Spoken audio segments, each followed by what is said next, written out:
우리가 오늘 읽은 7장은 6장 마지막에 한 질문이 나오는 것의 답으로 요한계시록 7장에 기록되어져 있는 것을 볼 수 있습니다. 여러분이 한번 마지막 6장의 마지막 질문을 한번 볼까요? 우리 한번 다 같이 읽어보겠습니다. 다 같이 읽습니다. 시작.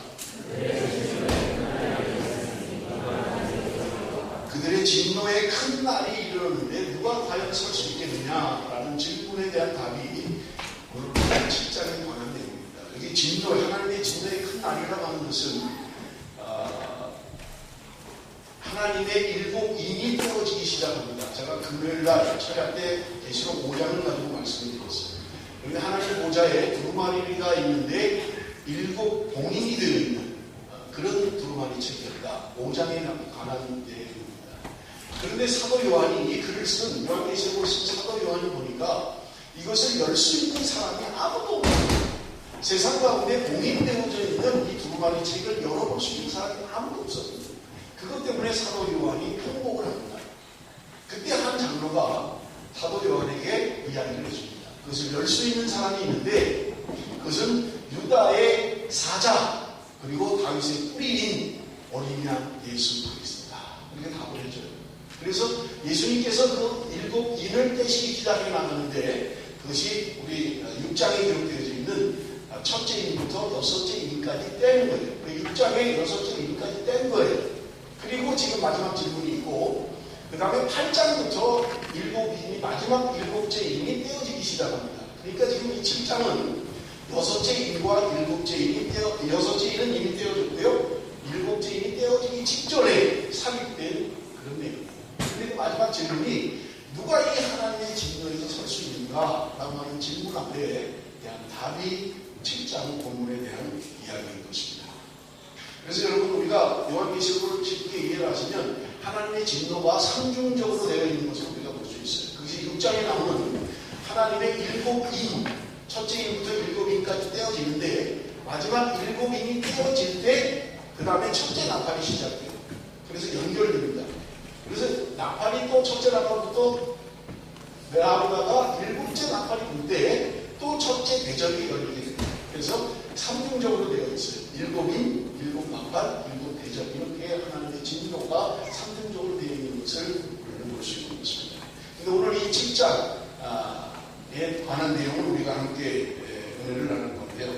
과연 하나님의 진노에도 불구하고 설 수 있는 사람이 누구냐라고 하는 것을 오늘 보면 7장이 말해주고 있는 거예요. 그들은 누구냐? 첫 번째, 인 맞은 자. 이마에 인을 맞은 자가 하나님의 진노를 피할 수 있고 하나님과 함께 시온산에 설 수 있다라고 이야기하고 있는 것입니다. 첫째 이마에 인 맞은 사람으로 보면 4절을 여러분 다 같이 읽습니다. 4절 말씀 다 같이 읽습니다. 시작.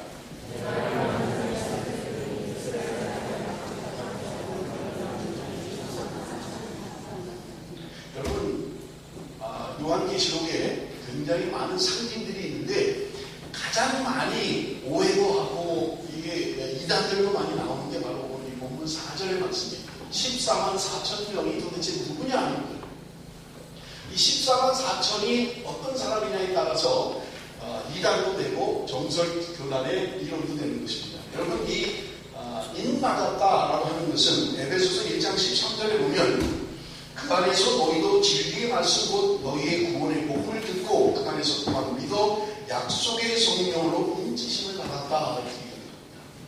예수 그리스도를 믿는 믿음으로 예수 그리스도를 구주로 고백하는 사람들에게 성령으로 약속의 성령으로 인치시겠다고 이야기합니다. 여러분 이 일을 받으셨습니까? 약속의 성령으로 인치는 것을 여러분 받으셨습니까? 아무도 아멘을 안 하세요? 여러분 이미 받았어야 돼요. 여러분 인침을 받았어요. 예수 그리스도를 주로 고백할 때 약속의 성령이 우리에게 인을 친다는 거예요. 그런데 이 인친다는 것은 표시가 나지 않아요. 나중에 말씀을 드리겠습니다만 우리의 마음의 성령이 인을 치는 거예요. 그렇기 때문에 외형적으로 무슨 하나님의 사자들에게 이마에다가 인을 친다는 말은 그냥 상징적인 이야기지 그것이 외형적으로 드러나는 인을 이야기하지 않아요. 다음 주에 또 말씀드리겠습니다만 그런 의미에서 짐승의 수라고 하는 것, 666이라고 하는 것은 우리가 외형적으로 눈에 보이는 그것을 이야기하고 있지 않다는 거예요. 하나님의 사자들이 받을 인과 짐승의 수를 받는 이는 동일하게 어떤 외형적으로 나타나는 것을 이야기하지 않아요. 그래서 결론적으로 이야기한다면 내리치기라는 게 임금육이 아니라는 거예요. 그렇게 외형적으로 무슨 표시가 나고 무슨 그런 게 아니라는 거예요. 왜냐하면 하나님의 사자들, 하나님의 사람들에게 도장을 찍는 것과 마찬가지로 우리가 받았습니다마는 그런 표시가 없어요. 왜냐하면 우리 마음에 찍어 있기 때문에 그렇습니다. 그래서 보이지 않는 거예요. 제가 좀 더 자세하게 말씀드리겠습니다. 이 14만 4천에 대한 여러 가지 학설이 있어요. 그런데 여러분 중요한 것은 왜 오해를 하고 있는가, 왜 잘못 이해를 하고 있는가 하는 것을 여러분 세 가지로 제가 말씀드릴게요. 여러분 이걸 잘 이해를 하셔야 됩니다. 첫째는 이 14만 4천 명을 무엇이라고 생각하는가 하는 것 가운데 세대주의자들의 이론이 있습니다. 이 사람들은 유대인들의 숫자다 이렇게 이야기합니다. 실제적으로 유대인의 숫자가, 왜냐하면 성경이 그렇게 이야기하고 있기 때문에 그래요. 여러분 5절부터 보세요. 유다 지파 중에 인침을 받은 자가 1만 2천명, 루벤 지파 중에 1만 2천명, 각 지파 중에 1만 2천명. 야곱의 12 아들의 지파의 이름을 이야기하면서 그들 각 지파에 12,000명씩 도합 12지파를 하니까 14만 4천이라는 숫자가 나옵니다. 그러니까 세대주의자들의 생각에는 이 숫자는 실제적인 유대인의 숫자다 이렇게 보입니다. 근데 이게 잘못된 것을 여러분 증명을 해볼게요. 왜냐하면 여러분 여기 지금 5절부터 나오는 12지파의 이름을 자세히 보시면 창세기 49장에서 이야기하고 있는 야곱의 후손들 12지파와 이름이 달라요. 제가 말씀을 드려볼게요. 여기 오늘 계시록에 나와 있는 지파 가운데 6절에 보세요. 아셀 지파, 납달리 지파, 므낫세 지파라고 합니다. 그런데 창세기 49장에는 므낫세 지파는 없어요. 그 다음에 여러분 8절에 보면 스불론 지파 1만 2천, 요셉 지파 1만 2천, 베냐민 지파 1만 2천 이렇게 되어 있습니다. 요셉 지파라는 게 또 나와요. 그런데 창세기 49장에는 요셉 지파는 등장하지만 므낫세 지파는 없어요. 그러면 여러분 요셉의 두 아들이 있잖아요. 요셉이 낳은 애굽에 가서 낳은 두 아들의 이름이 누구예요? 갑자기 당황스러우시죠? 그게 바로 므낫세예요. 므낫세와 에브라임이 요셉의 아들들이에요. 그런데 창세기 49장에는 요셉의 12아들 이름 가운데 요셉의 아들인 므낫세와 에브라임이라는 이름이 등장을 하지 않고 요셉 지파로 그냥 등장을 해요. 그런데 지금 여기 계시록에는 요셉 지파가 등장하면서 므낫세 지파가 또 등장을 해요. 그런데 창세기 49장에서 나온 지파 가운데 한 지파가 빠져 있습니다. 제가 일부 예배 때도 어느 지파인지 가르쳐주지 않았어요. 여러분이 집에서 찾아보세요. 창세기 49장에 나오는 지파와 계시록 7장에 나오는 지파를 비교해보면 한 지파가 빠져있는 지파가 있습니다. 그렇기 때문에 지금 여기 나오는 계시록에 나오는 이 지파들은 실제적인 유대인을 말하는 게 아니라는 거예요. 자, 그러면 도대체 그들이 누구냐는 거예요. 로마서 9장 8절을 한번 읽어봅니다. 로마서 9장 8절 나같이 읽습니다. 시작. 곧 육신의 자녀가 하나님의 자녀가 아니라 오직 약속의 자녀가 씨로 여기심을 받느니라. 자, 육신의 자녀가 하나님의 자녀가 아니라는 거예요. 무슨 말이에요? 내가 유대인의 혈통을 타고났다고 해서 하나님의 자녀가 되는 게 아니라는 거예요. 그럼 누가요? 약속의 자녀가 씨로 여김을 받는다. 이것은 여러분 갈라디아서에 나오는 말씀이에요. 그리고 갈라디아서에 보면 여러분 이삭의 아들들이 있잖아요. 에서와 야곱. 그런데 죄송합니다. 아브라함의 아들 가운데 약속의 자녀인 이삭이 있고, 그리고 그냥 몸으로 나온, 자기의 생각으로 나온 이스마엘이라고 하는 아들이 있잖아요. 그죠? 그런데 갈라디아서에서 이야기하기를 아브라함의 아들들인 이 이스마엘과 이삭을 이야기하면서 이삭은 약속의 자녀라고 이야기합니다. 그런데 이스마엘이라고 하는 자녀는 육신의 자녀다 이렇게 표현을 하고 있어요. 그러면서 이것은 비유다 그렇게 이야기를 합니다. 적어도 2000년 전에 있었던 일을 지금 바울이 해석을 하면서 재해석을 하면서 그것은 비유라고 이야기하고 있다.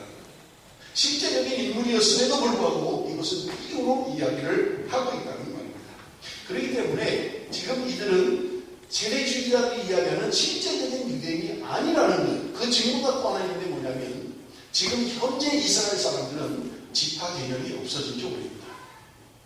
지파를 몰라요. 이스라엘 사람들이.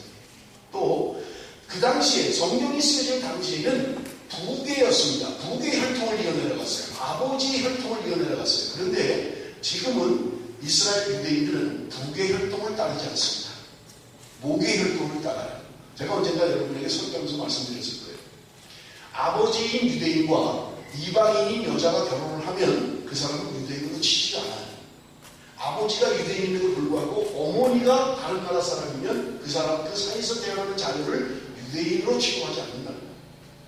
그런데 어머니가 유대인이고 아버지가 다른 나라 사람이면 태어나는 사이의 아이를 유대인으로 생각해요. 지금 이스라엘은 부계 혈통이 아닙니다. 모계 혈통이에요. 어머니에게서 태어나는 사람을 정통 유대인으로 생각해요. 그리고 중요한 것은 현재 이스라엘 사람들은 이런 지파에 대한 개념이 전혀 없어요. 자신도 몰라요. 무슨 지파에 속해 있는지 자신도 모르고 중요하게 생각하지 않아요. 그러므로 여러분 유대인이라고 생각하는 이 세대주의자들의 해석은 잘못된 것이야. 그래서 도대체 뭐냐라고 하는 것은 오늘 로마서가 이야기하는 것처럼 육신의 자녀가 아니라는 거예요.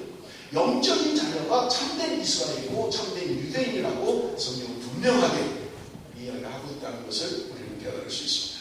두 번째는요, 이 14만 4천에 대한 또 다른 생각은 뭐냐면 상징이라고 보는 거예요. 대부분 개혁주의, 보수주의 계통의 그런 교단들은 이 상질서를 따릅니다. 제가 발음을 좀 제대로 안 되는 용사십시오. 제가 틀리는 꼈더니 지금 이상하게 말이 안 돼요. 이게 자꾸 안 하다가 했더니 지금 말이 자꾸 헛나오고 그러는데 죄송합니다. 14만 4천에 대한 상징성을 갖는 거예요. 그러니까 숫자가 중요한 게 아니라 숫자가 의미하는 게 뭐냐, 그 상징성을 중요하게 생각하는 학설들이, 이건 대부분의 개혁주의, 보수주의 교단에서 이 학설을 따릅니다. 그런데 이 사람들은 이 14만 4천이라는 걸 어떻게 해석을 하냐면, 어떤 사람들은 12 곱하기 12 곱하기 1000이라고 생각합니다. 그럼 14만 4천이 되잖아요. 그럼 구약의 12지파, 그리고 신약의 12사도, 그리고 1000이라고 하는 것은 하나님의 완전수를 이야기합니다. 그래서 그 곱하기를 하니까 14만 4천이다. 또 어떤 사람은 3 곱하기 4, 그것은 뭐냐, 3이라고 하는 것은 성부, 성자, 성령, 하나님의 숫자입니다.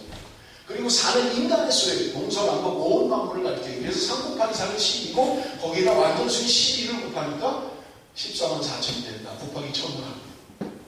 숫자에 대한 이런 해석들이 있어요. 그렇기 때문에 이것은 상징하는 것이지 정말 숫자를 이야기하는 것은 아니다라고 하는 것이 상징적인 해석 방법이에요. 대부분의 많은 교단들이 이 법을 따르고 있습니다만은 저는 거기에 동의하지 않습니다. 지금 본문에 말하고 있는 14만 4천은 그와 다르다고 생각해요. 그 다음에 세 번째, 여러분 14만 4천에 대한 새로운 또 해석 방법이 있어요. 그것은 뭐냐면 상징성을 배제하는 거예요. 그 숫자의 의미는 맞는데 상징이 아니라는 게 실제적인 숫자라는 거예요. 세대주의자들은 그것이 유대인이다, 육적인 유대인이다 라고 생각하는 반면에 이 사람들은 실제 14만 4천이라고 생각하는 거예요. 이게 어디서 해석을 이렇게 하냐면 여호와의 증인에서 여호와의 증인에서 14만 4천이 실제적인 숫자라고 이야기하고 있다는 말이에요. 이것도 잘못된 해석 방법이에요. 근데 중요한 건 뭐냐? 그럼 14만 4천이 누구냐라고 하는 거예요.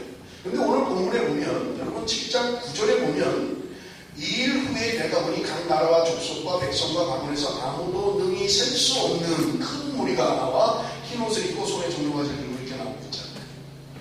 그래서 14만 4천은 지금 9절에 나오는 아무도 능히 셀 수 없는 큰 무리다라고 해석을 하는 것이 지금 개혁교회와 그리고 보수교단에서 해석을 하는 원리예요. 14만 4천은 셀 수 없는 큰 무리일 것이다. 구원받은 하나님의 백성들을 이야기한다 라고 하는 것이 지금 정통교단에서 해석하는 방법 중에 하나인 것입니다. 저는 조금 다르게 생각해요. 왜 그렇게 생각하냐면, 여러분 계시록 14장 1절에서 5절에 보면 14만 4천에 대한 해석이 나와 있습니다. 어떤 사람이 14만 4천에 들어갈 사람인지 요한계시록 14장을 한번 보겠습니다. 요한계시록 14장 1절에서 5절입니다. 중요하기 때문에 여러분 좀 다 같이 읽어보면 좋겠습니다. 요한계시록 14장 1절, 또 내가 보니 보라 어린 양이 시온산에 섰고 그와 함께 14만 4천이 서 있는데 그들의 이마에는 어린 양의 이름과 그 아버지의 이름을 쓴 것이다. 내가 하늘에서 나는 소리를 들으니 많은 물소리와 같고 큰 물의 소리와도 같은데 내가 들은 소리는 거문고 타는 자들이 그 거문고를 타는 것 같더라. 그들이 보좌 앞과 내 생물과 장로들 앞에서 새 노래를 부르니 땅에서 속량함을 받은 14만 4천 바퀴는 능히 이 노래를 배울 자가 없더라. 그 다음에 4도 5절 중요합니다. 이 14만 4천이 어떤 사람인지를 이야기해요. 이 사람들은 14만 4천을 말합니다. 이 사람들은 여자와 더불어 더럽히지 아니하고 순결한 자, 어린 양이 어디로 인도하든지 따라가는 자며 사람 가운데서 속량함을 받아 처음 익은 열매로 하나님과 어린 양에게 속한 자들이 그 입에 거짓말이 없고 흠이 없는 자들이더라. 자, 맞죠? 14만 4천에 해당하는 그 사람들을 설명하고 있는 거예요. 그런데 5가지로 14만 4천에 대한 특징을 해석하고 있어요. 14만 4천이 될 사람들은 누구냐? 그 사람들이라는 거예요. 여자와 더불어 더럽히지 아니한 순결한 자, 어린 양이 어디로 인도하든지 따라가는 자, 처음 익은 열매로 하나님과 어린 양에게 속한 자, 입에 거짓말이 없는 자, 그 없는 자. 자, 여러분, 이 14만 4천이 구원받는 모든 사람을 이야기할까요? 여러분, 구원받은 하나님의 백성 모두를 의미한다면 우리가 다 포함되는 거예요. 맞아요. 그러면 우리가 이런 사람이에요. 더럽히지 않고 거짓말하지 않고 흠이 없고 그런 사람이 아니잖아요. 그렇다면 이것은 뭔가 다른 이야기를 하고 있다는 거예요. 그에 대한 해석이 뭐냐면 14만 4천은 나중에 11장에 가면 두 증인에 대한 이야기가 나옵니다. 여러분이 성경을 좀 자세히 보시면 나오는데 그 두 증인에 대한 이야기가 나옵니다. 그런데 이 사람이 누구냐면 바로 14만 4천. 하나님의 순교할 사람. 순교자의 수가 차기까지 기다리고 계신 거예요. 그런데 이 14만 4천은 순교할 사람들의 숫자를 이야기해요. 물론 통칭적으로 이야기하면 시온산에 서 있는 수많은 셀 수 없는 수많은 사람 가운데 포함되기는 해요. 그러나 그들 중에서도 순교할 사람들을 이야기합니다. 왜냐하면 여러분 유대인들 가운데 여러분 유대인이 적어도 다윗이 조사한 인구조사에 의하면 마지막 조사가 적어도 전쟁에 나가서 전쟁할 수 있는 20세에서 50세 사이의 장병들의 숫자가 60만 3,550명이 있어요. 그러면 적어도 이스라엘 민족의 숫자라고 하는 것이 전쟁에 나갈 수 있는 20세에서 50세까지의 숫자가 60만이라면 적어도 이스라엘의 숫자는 300만 정도가 돼야 됩니다. 적어도 다 결혼한 사람들이잖아요. 20세에서 50세입니다. 그럼 그 사람들 한 가족에 4명씩만 잡아도 240만이에요. 그럼 어린이들 못 들어갔어요. 20세 미만 못 들어갔어요. 50세 이상 안 들어갔어요. 여자들 안 들어갔다고요. 그러니까 적어도 300만 정도 되는 이스라엘 민족이 그 가운데 14만 4천이라는 걸 뽑았어요. 물론 지파 가운데 동일하게 12,000명씩 뽑았어요.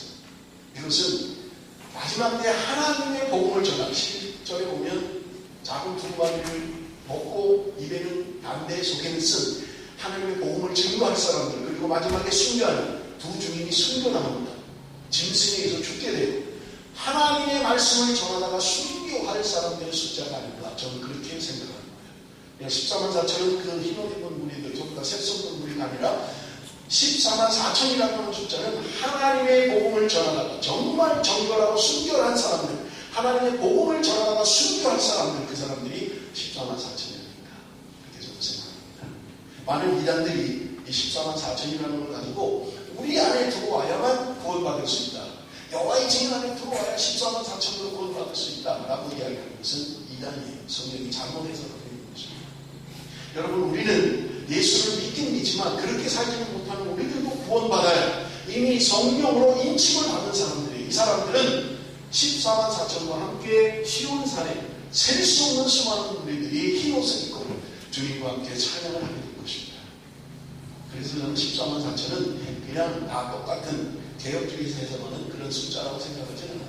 특별한 숫자라고 생각하긴 합니다. 그러나 포함되어 있긴 해요. 그 안에 포함되어 있지만 이 사람은 특별한 부르심을 받고 하나님의 말씀을 위해서 순교할 사람들이라고 생각하는 거예요. 자, 그러면 보세요. 인침을 받았다라고 이야기합니다. 이 도장을 찍었다는 말이에요. 계속해서 나옵니다. 4절에 2번 나오고 5절에 1번, 8절에 1번 나옵니다. 네 번씩 나오는 인침을 받았다라는 말은 도장을 찍었다는 말이에요. 도장을 찍었다는 말. 여러분, 계약서를 보면 우리가 도장을 찍잖아요. 이게 자기 이름에 황규철이 도장을 찍는 거예요. 내 거야, 내가 하는 거야, 나를 대표해서 하는 거야 하는 것입니다. 여러분, 도장을 찍는다는 말은 내가 보증한다, 내가 인정한다 그런 말입니다. 내가 인감 도장을 찍은 것은 그것은 누가 위조를 해도 마찬가지. 내가 찍은 것, 내가 안 찍어서 그건 나의 것이에요.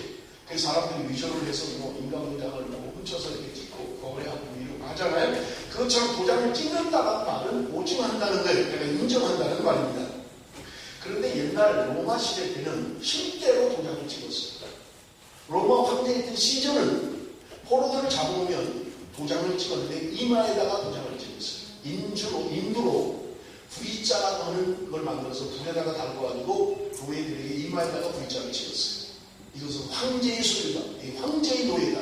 도장을 찍은 거예요. 또 어떤 사람들은 가슴에다 찍었어요. 미국 사람들이 아프리카에서 노예들을 잡아오면 가슴에다가 인두로 찍은 거예요. 이건 내 거야. 도장을 찍은 거예요. 어떤 사람들은요, 뒤통수에다가 찍은 사람도 있어요. 등에다가 찍은 사람도 있어요. 실제로 찍었어요. 그래서 여러분, 짐승의 수를 이야기하면서 이마나 손에 숫자를 갖지 않아야 된다라고 하는 그것은 실제로 로마 시대에 있었던 일이라는 말입니다. 여러분, 우리가 성경에 보면 노예에 대한 것을 나옵니다. 노예에 대한 것이 나오는데 이 노예에 대한 것은 귀를 뚫어서 노예를 교시했어요. 내가 이 사람에게 나가봐야 뭐 별 할 것도 없고 나는 그냥 영원히 종으로 사는 게 낫겠다 그러면 그 주인의 문설주에 가서 귀를 대고 구멍을 뚫었어요. 그래서 여러분, 귀걸이를 하신 분들은 다 종이에요. 이성현 씨는 누구의 종입니까? 누구의 종이에요? 옆에 계신 분의 종이에요. 구멍을 뚫는 건 종표시예요. 종표시. 지금은 뭐 장식으로 많이 합니다만은 사실은 나는 소속된 사람입니다. 그런 겁니다. 여러분, 커플 반지를 끼고 있는 사람들도 있을 거예요. 제가 열매배 때도 물어봤는데 왜 하지? 커플 반지를? 커플 반지를 왜 하는 의미가 뭐예요? 당신과 나는 하나입니다. 나는 당신의 것이고 나는 당신은 나의 것입니다. 그런 거죠. 결혼 반지. 왜 결혼 반지를 해요? 반지를 하면 어느 손가락이 네 번째 손가락인가요? 결혼 반지가? 여기다 끼고 다니면 사람들이 다 인정을 하는 거예요. 결혼한 사람이구나. 남편이 있는 사람이구나. 인정을 하는 거예요. 근데 이걸 안 끼고 다니면 결혼 안 한 사람이구나. 그렇게 생각합니다. 그것은 상징인 거예요. 이거 자체가 결혼했다 안 했다를 말하는 게 그렇게 약속의 얘기야. 그래서 반지를 네 번째 손가락에 끼면 이 사람은 결혼한 사람이다. 이렇게 인정한다는 겁니다. 자, 그런데 오늘 본문 2절 3절에 보면 또 봄에 다른 천사가 살아계신 하나님의 인을 가지고 해넘는 데로부터 올라와서 땅과 바다를 해롭게 할 권세를 받은 네 천사를 향하여 큰 소리로 외치는데 우리가 우리 하나님의 종들의 이마에 인치기까지 너희들은 해하지 마라. 그렇게 이야기하는 것을 오늘 본문이 볼 수 있는 것입니다. 하나님의 종들에게 인을 치겠다. 하나님의 종들에게 이마에 인을 칠 때까지 너희들은 해하지 말라고 내 천사에게 이야기하고 있는 것을 우리는 볼 수 있는 것입니다. 여러분, 왜 성경이 이렇게 인치는 것을 강조하고 있는 걸까요? 그리고 이것을 짐승의 수인 그 인은 받으면 안 된다라고 이야기하는 걸까요? 여러분, 여기 인을 친다는 것을 강조하는 이유는 두 가지가 있습니다. 첫째는요, 하나님께서 하나님의 백성들을 하나님의 소유로 삼으신다는 것을 확인하는 거예요. 도장을 찍는 것은요, 너는 내 거야. 그런 겁니다. 하나님이 오늘 성령으로 우리의 마음에 도장을 찍으시겠다는 거예요. 하나님이 오늘 우리에게 인을 치시겠다는 거예요. 너는 딴소리고 하냐, 너는 내 거야. 그런 의미인 것입니다. 여러분, 주인이 도장을 찍어서 내 거라는 말은요, 적어도 주인이 책임지겠다는 거예요. 그래서 아프거나 힘들 때 돌봐줘야 될 책임이 있는 거예요, 주인은. 물론 자신의 소유이긴 하지만 책임도 있는 거예요. 하나님께서 오늘 우리를 소유로 삼으신 것은 하나님이 오늘 우리를 지키시고 보호하시겠다는 의미를 가지고 있다는 말입니다. 너는 내 거야. 너는 이제부터 내가 책임질 거야. 내가 너를 돌볼 거야. 내가 너를 인도할 거야. 그런 의미가 하나님께서 우리에게 인을 주시겠다는 의미입니다. 시편 121편 4절에 말씀합니다. 이스라엘을 지키는 자는 졸지도 아니하고 주무시지도 아니하시리라. 하나님은 졸지도 않고 주무시지도 않으면서 우리를 지키시고 보호하시는 분인 것을 분명하게 말씀하고 있는 것입니다. 두 번째는요, 하나님의 백성들이 자신이 하나님의 백성임을 잊지 말고 살라고 이것을 강조하고 있는 거예요. 너는 내 거야. 하나님의 소유라는 의미가 있지만 너는 나가서 네 마음대로 살면 안 돼. 너는 내 뜻대로 살아야 돼. 너는 내 거야. 그런 의미를 가지고 있는 거예요. 그러므로 여러분, 내가 나가서 살면서 세상 가운데 살면서 내 뜻대로 살면 안 돼. 나를 주인 삼으신, 나를 소유 삼으신 그분에게. 여러분, 나는 그리스도인이다 라고 하는 것을 자랑스럽게 여겨야 돼요. 어디 가서든지 내가 그리스도인인 것을 여러분 표시해야 돼요.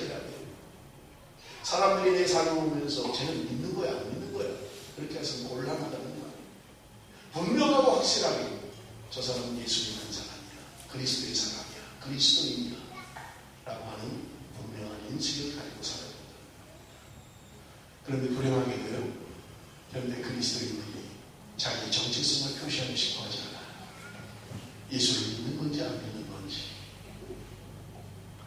내가 예수 믿는 사람이라는 분명한 표시를 갖고 살지 않아요. 불행한 겁니다. 여러분, 내가 어디를 가든지 어디에 속해 있든지 나는 그리스도인입니다, 나는 하나님의 자녀입니다 라고 하는 표시를 가지고 살아야 된다는 거예요. 고린도후서 1장 22절 우리 한번 같이 읽어봅니다. 다 같이 고린도후서 1장 22절 다 같이 시작.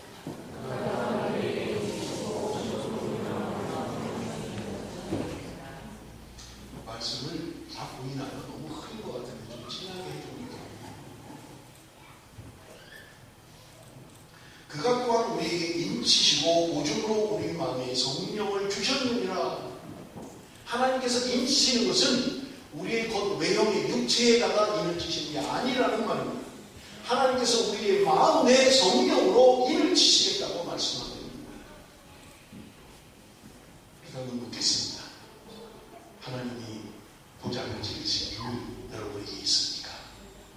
나는 하나님이 도장 찍은 흔적을 가지고 있습니까? 여러분, 그것은 내가 대답을 예, 아니요 한다고 해서 예, 아니요가 되는 게 아니라, 내가 성령이 내 안에 마음에 있는 치고 나니까, 내가 성령이 내 안에 들어오고 나니까 달라지는 거예요. 저는 이 예배가 그렇게 지긋지긋하고 왜 이렇게 시간을 오래 가는지, 설교를 왜 이렇게 오래 하는지, 교회가 너무 좋은 거죠. 그런데 그렇게 예배가 좋은 거예요. 찬양이 그렇게 좋은 거예요. 어떤 분이 우리 찬양이 너무 짧아요, 찬양을 좀 더 많이 했으면 좋겠어요. 근데 대답의 사람들이 왜 이렇게 길어? 환락 예배 전에 찬양을 또 하는 거야. 그런 사람도 있어요. 여러분, 내 안에, 내 심령에 성령이 이름친 증거가 무엇입니까? 여러분, 내 안에 기쁨이 있어야 돼요. 내 예배가 기다려지고 찬양이 기뻐야 돼요. 하나님의 말씀이 닿아야 돼요. 말씀 읽는 것이 기뻐야 돼요. 성경은 수련자가 되면 안 됩니다. 성경은 편을 주고, 그래서 자명하면 성경만 읽으면 자명하고, 그런 그리스도인에서 성령이 내 안에서 감동을 주고 강함을 주고, 전에는 그렇게 힘들고 그렇게 하기 싫었고 그렇게 어려웠던 건데 내 안에 성령이 임하고 나니까 그렇게 좋을 수가 없어요. 찬양하고 기도하고 말씀을 읽고 영적인 일을 하는데 그렇게 기쁠 수가 없어요. 성령의 인신사람들의 증거입니다. 여러분, 두 번째로 환난을 통과해서, 고난을 통과해서, 하나님의 진노를 통과해서 하나님의 산 지음만의 설자가 누구냐? 두 번째, 큰 환난에서 나오는 자. 여러분, 13절 14절 요약하는 걸 보겠습니다. 다 같이 읽습니다. 시작. 이 흰옷 입은 자들이 누구냐? 어디서 왔느냐? 그가 나더러 이르되 이는 큰 환난에서 나오는 자들인데, 흰옷 입은 하나님의 택한 사람, 그 사람들은 누구냐? 환난을 통과한 사람들이라는 말입니다. 환난 가운데서도 믿음을 잃지 않은 사람들, 고난 가운데서도 하나님의 말씀을 배반하지 않은 사람들이, 그 사람들이 흰옷 입은 사람이요, 그 사람들이 14만 4천, 그들이 하나님의 택한 백성들이라는 말입니다. 여러분, 우리 한국은 1907년에 평양 장대현 교회는 환난을 통과한 교회입니다. 36년 동안 일제의 어려운 가운데서도 믿음을 잃지 않고 신사참배를 하지 않고, 그들은 잘못된 것을 잘못됐다라고 감옥에 가서 목숨을 들면서, 그들은 한국의 우리의 믿음의 선조들은 2000년이 감옥에서 여러분 순교를 당했습니다. 일본 황제에게 절을 하는 것은 그것은 우상숭배다, 나는 할 수 없다, 그런 사람들이 2000년 가까이 감옥에 갇혀서 생명을 잃고 고문을 당하고 수많은 어려움이 겪었습니다. 그들이 나와서 세운 교단이 우리 교단이에요. 순교자의 피가 흐르는 교단이 우리의 교단입니다. 수많은 목사들이 평양의 교회에 모여서 일본 황제에게 절하면서 우상숭배가 아니라고 결정할 때 뜻있는 성도들, 뜻있는 목사님들, 뜻있는 그리스도인들이 그걸 해서는 안 됩니다. 감옥에 가도 죽는 한이 있더라도 고문을 당하는 한이 있더라도 나는 하지 않겠다. 여러분, 그들이 바로 환난을 통과하는 자들입니다. 환난을 통과하는 교회예요. 여러분, 사도행전 14장 22절 보면 하나님 나라에 들어가려면 많은 환난을 겪어야 할 것이라고 성경은 분명하게 이야기하고 있어요. 환난을 겪어야만 할 수 있다고, 들어갈 수 있다고 말씀하고 있는 것입니다. 베드로전서 4장 12절 13절 사랑하는 자들아 너희를 시련하러 오는 불시험은 이상한 일 당하는 것 같이 이상히 여기지 말고 오직 너희가 그리스도의 고난에 참여한 것으로 즐거워하라. 이는 그의 영광을 나타내실 때 너희로 즐거워하고 기뻐하게 하려 합니다. 우리에게 오는 불시험을 이상하게 생각하지 말라는 거예요. 당연한 것이라는 거예요. 주님이 오시는 그날 그의 영광을 나타내실 때 너희로 즐거워하고 기뻐하게 하려 합니다. 내가 이 땅에서 예수 믿는 것 때문에 따돌림을 당하십니까? 내가 이 땅에서 예수 믿는 것 때문에 어려움을 당하고 계십니까? 두려워하지 마십시오. 주님께서 오시는 그날 우리는 기뻐하게 될 것이고 그 영광에 참여하게 될 것입니다. 내가 예수 믿는 것 때문에 불이익을 당하고 있습니다. 내가 예수 믿는 것 때문에 어려움을 당하고 있습니다. 여러분, 하나님 말씀은 우리에게 분명하게 우리는 환난을 통과하는 자들이 흰옷을 입고 주님 앞에 서게 될 것이라고 말씀하고 있는 것입니다. 세 번째로 어떤 사람들이 하나님의 진노를 피해서 하나님의 산시온에 설 수 있는 사람입니다. 어린 양의 피에 그것을 씻어 희게 하는 자들이라고 성경은 이야기하고 있습니다. 여러분, 우리 한번 읽어봅니다. 9절 14절 우리 한번 읽어봅니다. 다 같이 읽습니다. 시작. 2일 후에 내가 보니 큰 무리가 흰옷을 입고 손에 종려가지를 들고 보좌과 어린 양 앞에 서서 큰 소리로 외쳐가는데 14절입니다. 이는 큰 환난에서 나오는 자들인데 어린 양의 피에 그것을 씻어 희게 하였느니라. 어린 양의 피에 씻어 희게 했다. 흰옷을 입고 있다는 거예요. 그러니까 한국의 이단 가운데 참 재밌는 게 무슨 종말이다, 주님이 오신다, 재림의 날이다 그러니까 전부 다 하얀 옷을 입고 남자고 여자고 전부 다 하얀 두루마리 입고 하얀 한복 입고 그리고 주님을 맞아요. 여러분, 우리가 입는 옷이 하얀 걸 말하는 게 아니에요. 칼라 입어도 괜찮아요. 흰옷을 입어야만 주님을 맞이할 수 있는 거 아니에요. 여러분 보세요. 이것을 문자적으로 해석하면 엄청난 잘못을 하게 돼요. 여러분 한번 보세요. 어린 양의 피에 씻어서 흰옷이 됐다라고 이야기합니다. 여러분, 피에 옷을 씻으면 하얗게 되나요? 피에 옷을 씻으면 하얗게 돼요?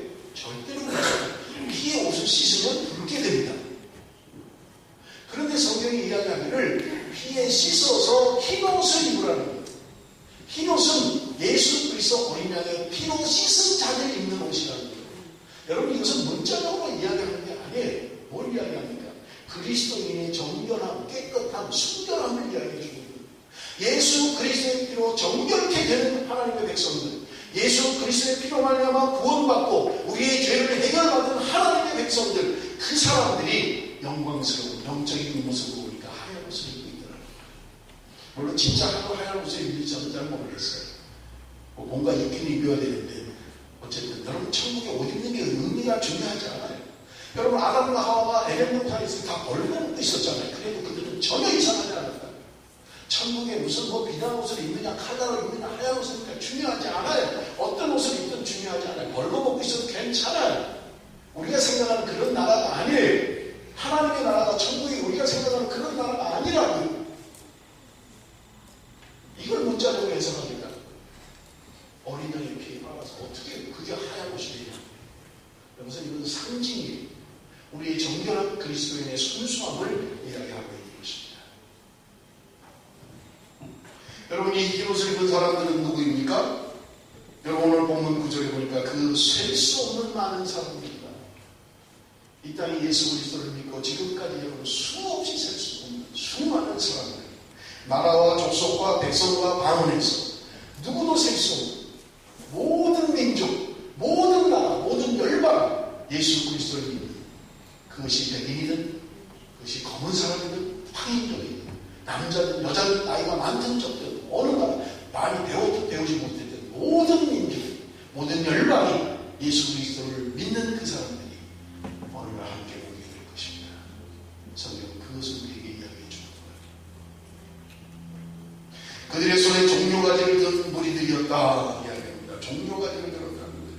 여러분, 종려나무라고 하는 것은 평화를 상징합니다. 승리를 상징합니다. 죽음과 고통과 이별과 눈물과 슬픔이 없는 곳, 그곳에 우리는 승리의 노래를 함께 부르게 될 것입니다. 세 번째로, 흰옷을 입은 사람들은 어떤 사람들이냐? 보좌 앞과 어린 양 앞에 모인 무리들이다. 하나님 보좌 앞에, 어린 양 앞에 있는 사람들이 흰옷을 입은 사람들이라고 이야기합니다. 마태복음 18장 20절에 두세 사람이 내 이름으로 모인 곳에는 나도 그들 중에 있느니라. 마태복음 28장 20절, 내가 세상 끝날까지 너희와 항상 함께 있으리라. 주님과 함께하는 사람, 주님 앞에 있는 사람들, 그 사람들이 승리하는 사람들이요, 그 사람들이 흰옷을 입은 사람들이라고 이야기하고 있는 것입니다. 여러분, 세상에서 가장 안전한 곳이 어디입니까? 멜번입니까? 가장 살기 좋은 멜번, 가장 안전한 곳이 아니에요. 주님이 함께 하시는 곳입니다. 주님이 함께 하시는 곳이 가장 안전한 곳입니다. 내가 어디에 있든지 주님과 함께하면 그곳이 안전한 곳이라는 거예요.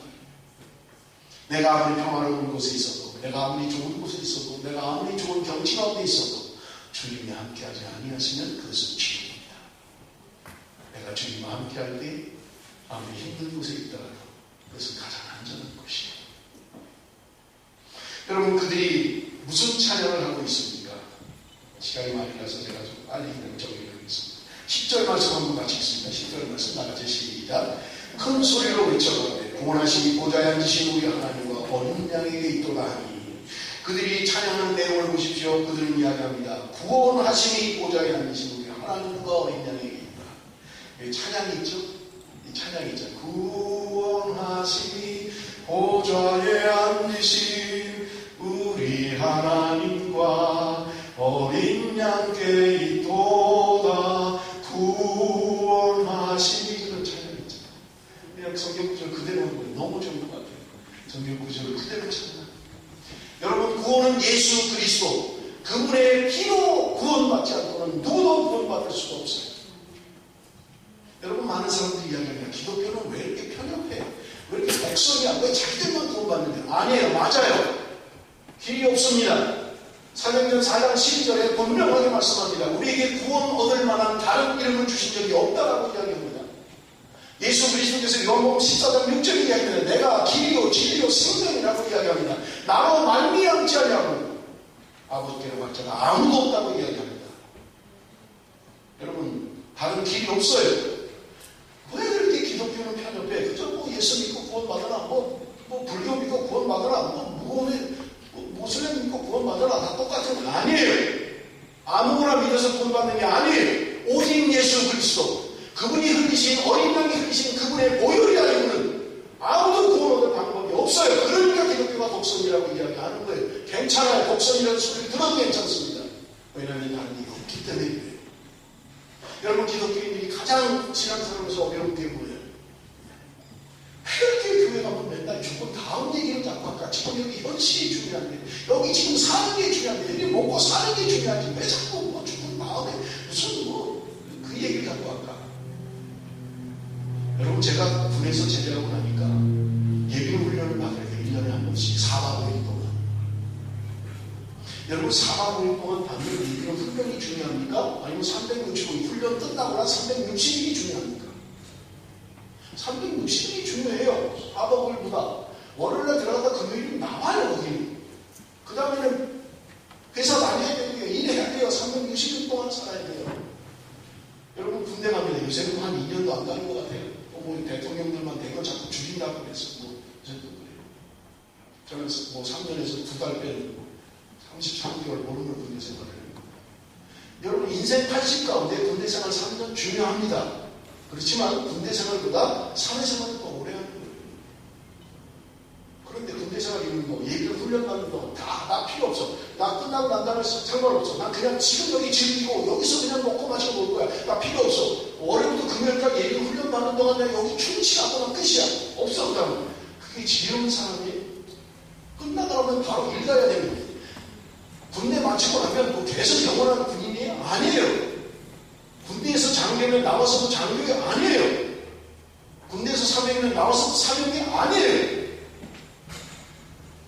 여러분 중요한 게 뭐죠? 우리 인생을 짧다라고 성경은 이야기해요. 고리와 안개와 이슬과 우리 인생은 짧게. 왜냐하면 이 인생 다음이 더 긴 거예요. 그러니까 자꾸 그걸 얘기하는 거예요. 지금 너희들이 사는 인생은 아주 짧은 시간이 넘어간다. 이거 끝나고 나면 누군가 다 끝나야 되는데 이 끝나고 나면 영원이라는 시간이 있는데 그 영혼을 준비하지 않으면 내가 살아가는 동안 그 영혼을 준비하지 않으면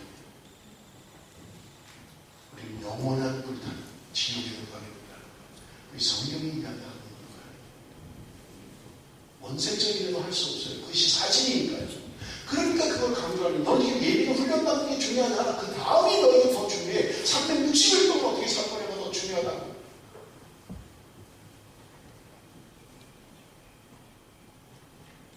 우리가 여기 있다가 돌아가신 분들이 있어요. 한국으로. 홍수연 자님 돌아가고 우리 김수연 우리 자매님 가정이 돌아갑니다. 여러분 우리는 다음을 준비해야 돼요. 다음을 준비해야 돼요. 지금 내가 살아가는 인생 70, 80보다 더 중요한 것은 그 다음. 그것이 나에게 무엇을 기다리고 있는지 더 중요해요. 요한계시록 14장 13절에 지금 이후로 주 안에서 죽는 자들 복이 있다. 사람들은 죽음이라는 얘기를 싫어해요. 그런데 죽습니다. 누구나 다 죽는다고요. 그런데 성경이 이야기하는 죽음 다음에 지금 이후에 죽는 자는 주 안에서 죽는 자는 복이 있다라고 이야기합니다. 그런데도 많은 사람들이 죽는 거 싫어해요. 다 죽는데요. 여러분 예화여자대학교 초대 총장이었던 김한남 박사가 마지막 임종을 앞두고 유언을 했어요. 내가 죽으면 장소곡 부르지 마라. 힘찬 노래를 불러달라.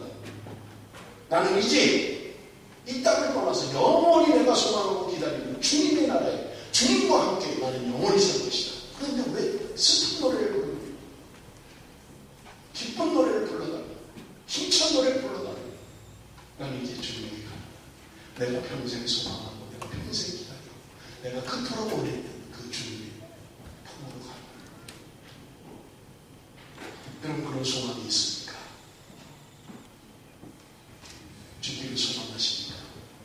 사도 바울이 그랬잖아요. 내가 이 땅에 있는 것보다 내가 원하는 것은 주님 곁으로 가는 것이다. 내 안에 마음에 성령이 임한 사람, 하나님의 사람으로 사는 사람이면 성령의 인침을 받은 사람들, 그 사람들은 주님의 나라의 소망이 원합니다. 이 땅에 소망이 없어요. 주님의 나라의 소망이 없습니다. 두 번째로 12절에 가로되 아멘 찬송과 영광과 지혜와 감사와 존귀와 능력과 힘이 우리 하나님께 세세토록 있을지로다. 아멘. 그들이 찬양하는 거예요. 찬송과 영광과 지혜와 감사와 존귀와 능력과 힘이 영원토록 하나님께 있다. 여러분 제가 차례 시간에도 말씀드렸습니다만 새 노래를 부를 수 있는 사람, 하나님 앞에 새 노래를 부를 수 있는 사람. 마지막 17절 말씀 우리 한번 다 같이 읽겠습니다. 다 같이 읽습니다. 시작. 이는 보좌 가운데 계신 어린 양이 저희의 목자가 되사 생명수색을 인도하시고 하나님께서 저희 눈에서 모든 눈물을 씻어주실 것입니다. 주님께서 어린 양이 우리의 목자가 되어주시리라고 말씀합니다. 생명수색으로 인도해 주시겠다고 말씀합니다. 하나님께서 저희 눈에서 모든 눈물을 씻어주실 것이라고 말씀합니다. 주님 앞에 가는 그곳, 주님께서 목자가 되어주셔서 우리를 생명 흘린 눈물들을 씻겨주실 거예요.